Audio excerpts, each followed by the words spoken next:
Good morning, Big Brother fans. It is Wednesday, September 22nd.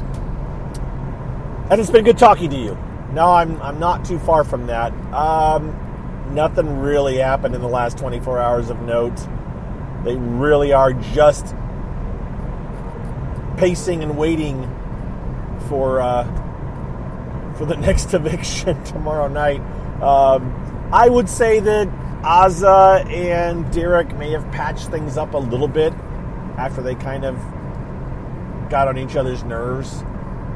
I think that Derek is going to keep in Xavier's good graces enough that Xavier doesn't feel he needs to change the nominees. Remember, he's like, well, do I trust Derek to actually get rid of Kyland? Because that's what Xavier wants to happen. Azah's all like, I would love to be the one to cast the vote to get rid of Kyland.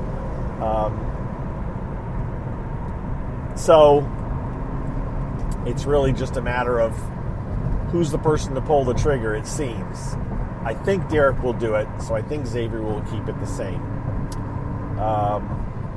And that's where we're at.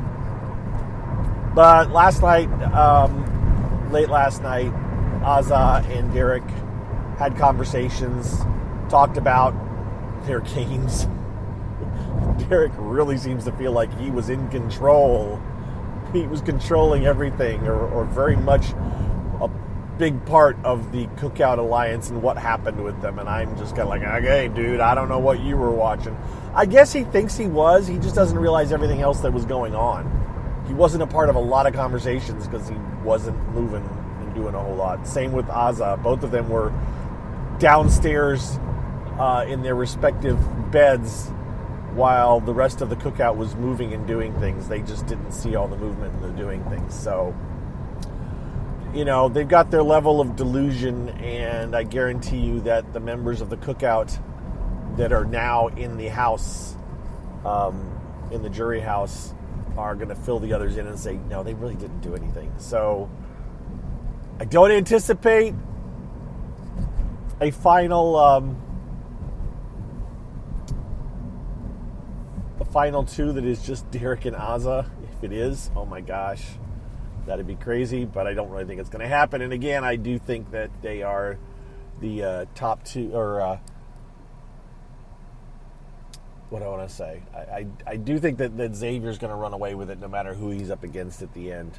I did post up my voting thing, and I kind of worded it a bit that I said that who do you think has the best,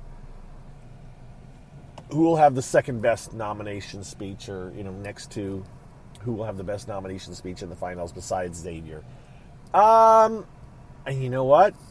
I can't remember who's winning right now, whether it's Kyland or Azah. But the funny thing is Derek isn't the one. And I guess I really meant who's going to have the most entertaining, because no matter what either of them say, it's not going to be, I say either, because I did put 3 votes there. I don't think Kyland's going to be there. But I think between Azah and Derek, I think Derek's will be the most entertaining.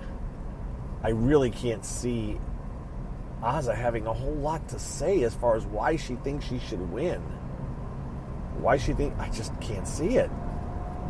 But more people think that she would be a better final two speech than Derek. I think Derek's is going to be entertaining, but his may just be all nerves. So maybe it won't be entertaining. I'm not sure. And I obviously don't know who I'm going to get to see in the final two against Xavier. I really do think it's going to be Xavier. I just don't know who is it going to be between Azah and Derek. Although I'm pretty sure it's going to be Azah. I mean, not Kyland, I guess. I don't know between Azah and Derek.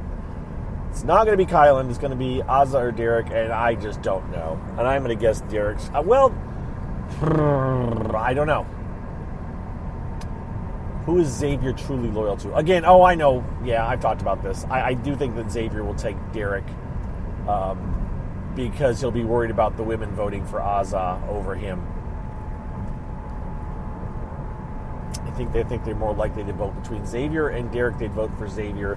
Between Azah and Azah and Xavier, they may very well vote for Azah because she's a woman. So, those are my thoughts. All right. I've made something out of nothing because I really had nothing. And we'll touch on the circle again briefly. I was wrong without revealing too much in what I said yesterday. And I mistakenly last night watched, they actually had a preview for tonight's episode, for the new episodes that just dropped overnight. It wasn't yesterday, it was today. But this morning, I fired up my Netflix while I was getting ready for work, and I actually watched part of the beginning of the next episode of episode number 9. And, yep, didn't go as I expected in a couple of different ways. But the preview last night that I watched kind of told me who got evicted, and I'm kind of annoyed because by process of elimination I could figure out who wasn't on the screen. I was like, oh, well, they must be gone. And I was right. Don't watch previews. Previews are never a good thing to watch. I should never watch previews, especially on a show like this. And movies, too. I don't watch many previews of movies because it tends to reveal too much of the storyline. I usually go with Rotten Tomatoes and what kind of a ratings it gets. I don't even read the reviews usually. I just look at the numbers and kind of figure out, all right, well, if it's making the 60s, 70s, 80s from the fans, it might be worth watching. If it's like below 50%, yeah, probably not worth checking out. All right, that's what I got for you. We're going to wrap the Final Four up tomorrow. We'll talk tomorrow morning. We still won't have a whole lot to talk about. Because the house guests are still just waiting around to get to that Final Four or Final Three. But I wish you all the best, and I will talk to you on Thursday. Thank you for your support. Thanks for listening, and hope you're all doing well. If any of you have weird questions that you want to ask, you can always tweet at me. You can always, if you don't have Twitter, you can send an email, ilovereality@gmail.com. I do read them, and I will reply to them. So just keep that in mind. If you have any questions that I'm not answering and you're wondering, I wonder what Mike thinks about this, ask me. If you want me to talk about it on the CarCast, mention that too. If you just ask me on Twitter, I may not answer you on the CarCast if I don't know that that's where you were asking from. All right, that's it. Now I'm gone. Bye-bye. Take care.